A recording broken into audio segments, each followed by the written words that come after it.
1 घंटे लगभग बहस चली। मैं 2 बातें कहूंगा, बाकी तो देश की सबसे बड़ी अदालत जो तय करे वो सिर माथे, लेकिन 2 बातें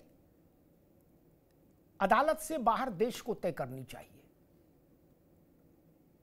वो 2 बातें हैं कि संविधान की शपथ, नाजिम अब रुक जाओ बाबू, संविधान की शपथ और संसद का फैसला वो हर जगह लागू होना चाहिए, यथावत लागू होना चाहिए, उसमें किंतु परंतु ठीक नहीं।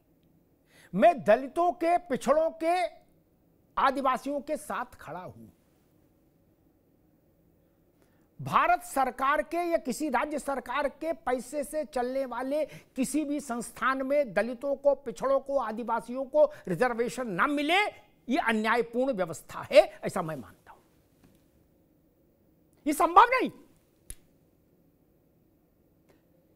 आखिर जो बात पहले कही जा रही थी, रत्नाकर भाई ने भी, आजम भाई ने भी कही कि संविधान सभा वाले तो ज्यादा काबिल थे, आप लोग उनसे ज्यादा काबिल तो नहीं। बिल्कुल ठीक है, उन ज्यादा काबिल लोगों ने ये व्यवस्था दी थी कि एससी एससी को रिजर्वेशन देंगे, वही लोग ये व्यवस्था देके गए थे, हम थोड़ी ना दिए थे, ना भाजपा ने दी ना सपा ने दी।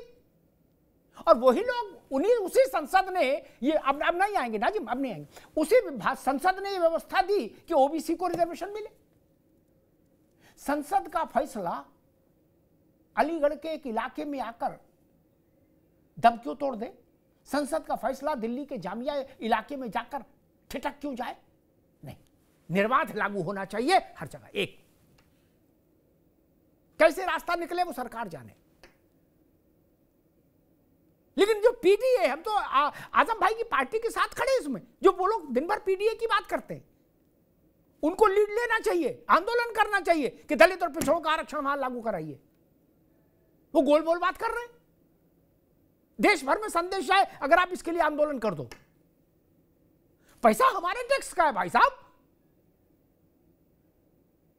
ना ना ना, गुरुद्वारा प्रबंधक कमेटी के पैसे से जो स्कूल चल रहा है, वो बात तब भी समझ में आती है, वो बात तब भी समझ में आती है कि वो पैसा भी नहीं ले रहे भारत सरकार का।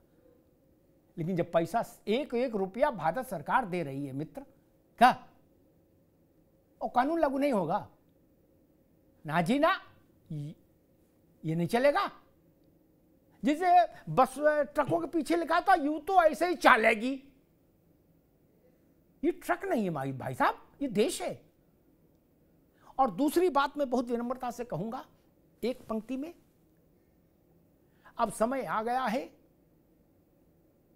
भारत की संसद को देश में अल्पसंख्यकों की परिभाषा तय कर देनी चाहिए।